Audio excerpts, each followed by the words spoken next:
আসসালামু আলাইকুম রহমতুল্লাহি ওবরাকাতু। সুপ্রিয় শিক্ষার্থীবৃন্দ, তোমরা সকলে কেমন আছো? আশা করি আল্লাহর অশেষ মেহেরবানিতে তোমরা সকলেই ভালো আছো। আর আমি মুজিবুল হক জুনায়েদ স্যার আছি আজকে তোমাদের সাথে। আজকের আমাদের আলোচ্য বিষয় হচ্ছে কন্ডিশনাল সেন্টেন্স সম্পর্কে। আজকের এই ভিডিওতে আমরা কন্ডিশনাল সেন্টেন্স সম্পর্কে আলোচনা করব এবং কন্ডিশনাল সেন্টেন্স কত প্রকার ও কী কী সেই বিষয় সম্পর্কে বিস্তারিত আলোচনা করব। তাহলে চলো দেরি না করে শুরু করা যাক আজকের এই ক্লাসটি।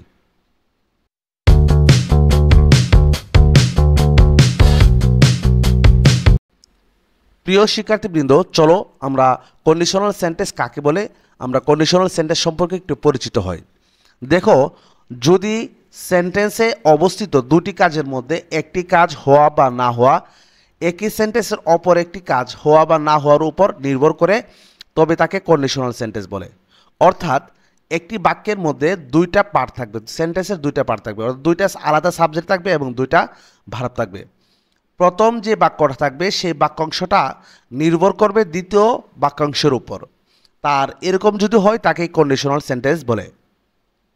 এক কথায়, তুমি যদি কন্ডিশনাল সেন্টেন্স চেনার সবচেয়ে সহজ কৌশল হচ্ছে যে কোনো একটি বাক্যের মধ্যে যদি ইফ থাকে তবে সেটাকেই আমরা কি বলবো, কন্ডিশনাল সেন্টেন্স বলবো।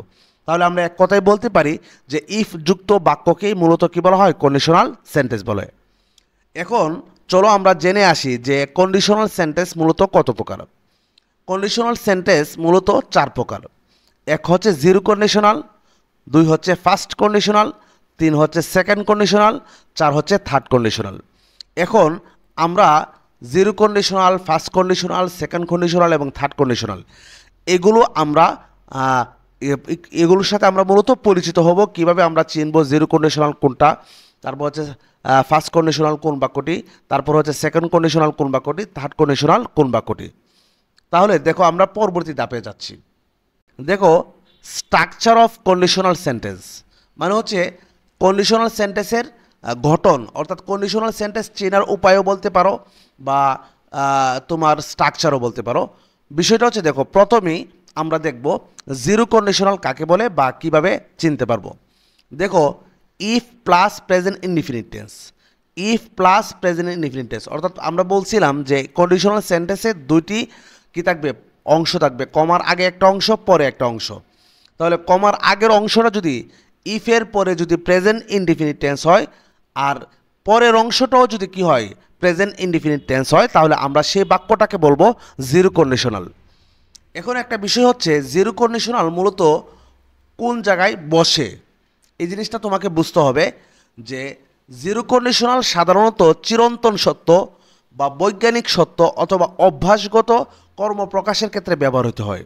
আমরা কি বললাম, জিরো কন্ডিশনাল সাধারণত চিরন্তন সত্য যে বাক্যটা আছে সেই ক্ষেত্রে, ইউনিভার্সাল ট্রুথ এর ক্ষেত্রে, তারপর হচ্ছে তোমার বৈজ্ঞানিক সত্যের ক্ষেত্রে, তারপর হচ্ছে অভ্যাসগত কর্ম প্রকাশের ক্ষেত্রে কি হয়, ব্যবহৃত হয়।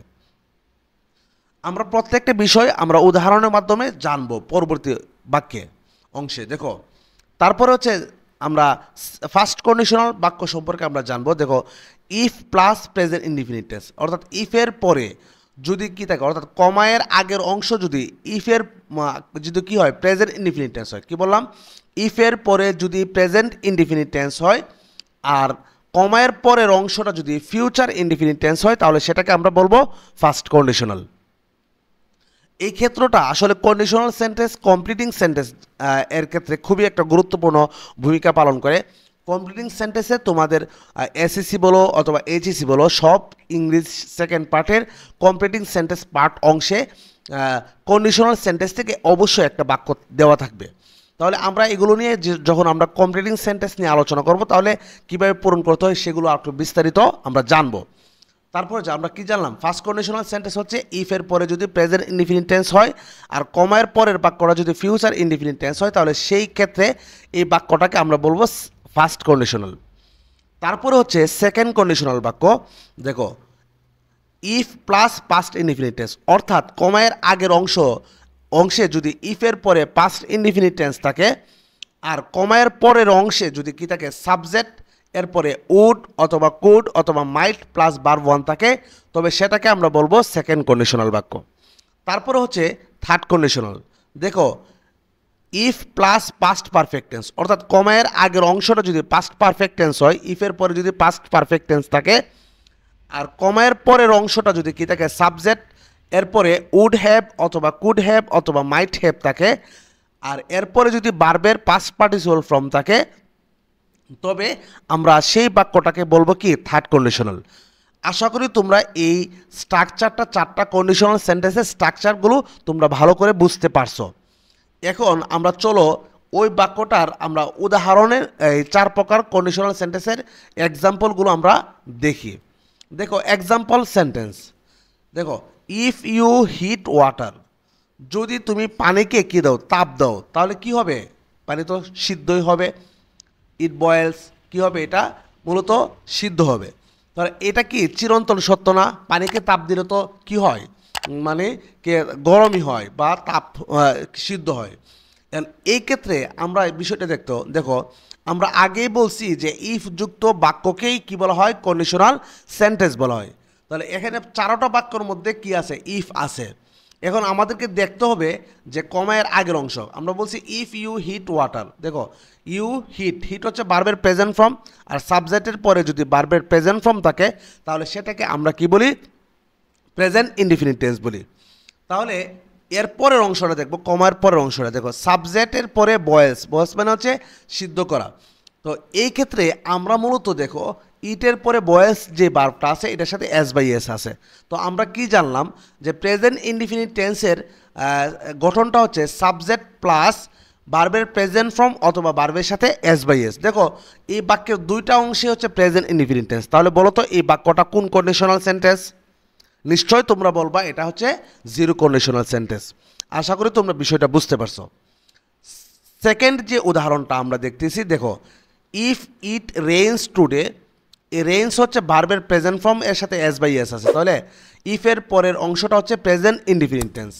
আর ইফের পরের অংশটা কি? দেখো I will not go to market, যেহেতু সাবজেক্টের পরে আমরা জানি ফিউচার ইনডিফিনিট টেন্সের গঠন হচ্ছে সাবজেক্ট প্লাস শ্যাল অথবা উইল প্লাস কি ভার্বের প্রেজেন্ট ফর্ম প্লাস বাকি অংশ। তাহলে দেখো সাবজেক্টের পরে উইল আছে এবং ভার্বের প্রেজেন্ট ফর্ম আছে, তাহলে সেটা হচ্ছে কি? এটা কোন সেন্টেন্স, কোন টেন্স? এটা হচ্ছে ফিউচার ইনডিফিনিট টেন্স। তাহলে দেখো কমের আগের অংশ হচ্ছে প্রেজেন্ট ইনডিফিনিট টেন্স, আর কমের পরের অংশটা হচ্ছে ফিউচার ইনডিফিনিট টেন্স। তাহলে আমরা মূলত উপরে কি জেনে আসছি যে ইফের পরে যদি প্রেজেন্ট ইনডিফিনিট টেন্স হয় আর দ্বিতীয় অংশটা যদি ফিউচার ইনডিফিনিট টেন্স হয় তাহলে সেই বাক্যটাকে আমরা কি বলবো? First conditional. তাহলে এই যে বাক্যটা আছে, যে দ্বিতীয় বাক্যটা, এটা হচ্ছে কোন কন্ডিশনাল সেন্টেন্স? নিশ্চয় এটা হচ্ছে ফার্স্ট কন্ডিশনাল সেন্টেন্স। আশা করি তোমরা বিষয়টা বুঝতে পারছো। তারপরে 3 নাম্বার বাক্যটার প্রতি একটু ক্লিয়ার মানে লক্ষ্য করো। দেখো if I won the lottery, এখানে ইফের পরে আই ওন দ্য লটারি, এটা কোন টেন্স? এটা হচ্ছে পাস্ট ইনডিফিনিট টেন্স। কীভাবে ছিলাম? সাবজেক্টের পরে ওন হচ্ছে ভার্বের পাস্ট ফর্ম, আর আমরা জানি সাবজেক্টের পরে যদি ভার্বের পাস্ট ফর্ম থাকে তাহলে সেটাকে আমরা কি বলি? পাস্ট ইনডিফিনিট টেন্স বলি। এখন আমরা দ্বিতীয় অংশটা দেখবো। দেখো I would help the poor, তাহলে আমরা সেকেন্ড কন্ডিশনাল কি জানছি? দেখো ইফের পরে যদি পাস্ট ইনডিফিনিট টেন্স হয় আর পরের অংশটা যদি সাবজেক্ট প্লাস উড অথবা কুড অথবা মাইট প্লাস ভার্ব ওয়ান হয় তাহলে আমরা এটাকে কি বলবো? আমরা কি সেকেন্ড কন্ডিশনাল বলবো। তাহলে সেকেন্ড কন্ডিশনাল বলবো। তাহলে আমরা দেখো if I won the lottery, এটা হচ্ছে পাস্ট ইনডিফিনিট টেন্স এই অংশটা, আর পরেরটা হচ্ছে সাবজেক্ট প্লাস উড অথবা কুড অথবা মাইট, এখানে উড দেওয়া আছে এবং ভার্বের প্রেজেন্ট ফর্ম দেওয়া আছে, তাহলে সেটাকে আমরা কি বলবো? Second conditional sentence. তারপরে দেখো আমরা যে বিষয়টা দেখব, দেখো 4 নম্বর বাক্যটার প্রতি একটু লক্ষ্য করো যে ইফ শি হ্যাড স্টাডিড, দেখো সাবজেক্টের পরে হ্যাড, এরপরে ভার্বের 3 নম্বর রূপ আছে। আর এটা কোন টেন্সের গঠন? এটা হচ্ছে নিশ্চয় এটা পাস্ট পারফেক্ট টেন্সের গঠন। তো আমরা বলছিলাম যদি সাবজেক্টের পরে যদি পাস্ট পারফেক্ট টেন্স থাকে, ইফের পরে যদি কি থাকে? পাস্ট পারফেক্ট টেন্স থাকে, তাহলে সেই বাক্যটাকে সেই অংশটা যদি ইফের পরে যদি কি থাকে? পাস্ট পারফেক্ট টেন্স থাকে, তাহলে আমাদের দেখতে হবে দ্বিতীয় অংশটা কোন সেন্টেন্স আছে। দেখো সাবজেক্ট প্লাস উড হ্যাভ আছে, তাহলে আমরা আগে জানি আসছি যে থার্ড কন্ডিশনালে কি বলছে? If plus past perfect tense, আর পরের অংশ হচ্ছে subject plus would have, could have অথবা মাইট হ্যাভ প্লাস ভার্ব 3। তাহলে এখানে দেখো এখানে কি আছে? সাবজেক্ট, এরপরে উড হ্যাভ আছে, আর ভার্বের 3 নম্বর রূপ আছে পাস্ট। আর অবজেক্ট, তাহলে এটাকে আমরা কি বলবো? Third conditional. আশা করি তোমরা বিষয়টা বুঝতে পারছো। এভাবে তোমরা যদি তোমাদের বই থেকে তোমরা যদি আরও যদি প্র্যাকটিস করো, তাহলে আশা করি তোমরা এই কন্ডিশনাল সেন্টেন্স নিয়ে তোমাদের আর ঝামেলা হবে না। প্রিয় শিক্ষার্থীবৃন্দ, আজকের এই ক্লাস এই পর্যন্তই ছিল। দেখা হবে পরবর্তী কোনো একটি ক্লাসে। সেই পর্যন্ত সবাই ভালো থাকো। আর এরকম ভিডিও যদি আরও পেতে চাও, যারা ফেসবুক পেজ থেকে দেখতেছো, অবশ্যই ফেসবুক পেজটাকে তোমরা অবশ্যই কী করবা? ফলো করবা এবং লাইক কমেন্ট করতে ভুলবা না। আর যারা ইউটিউব চ্যানেল থেকে দেখতেছো, তারা অবশ্যই আমার এই চ্যানেলটাকে সাবস্ক্রাইব করবা। আল্লাহ হাফেজ, ভালো থাকো।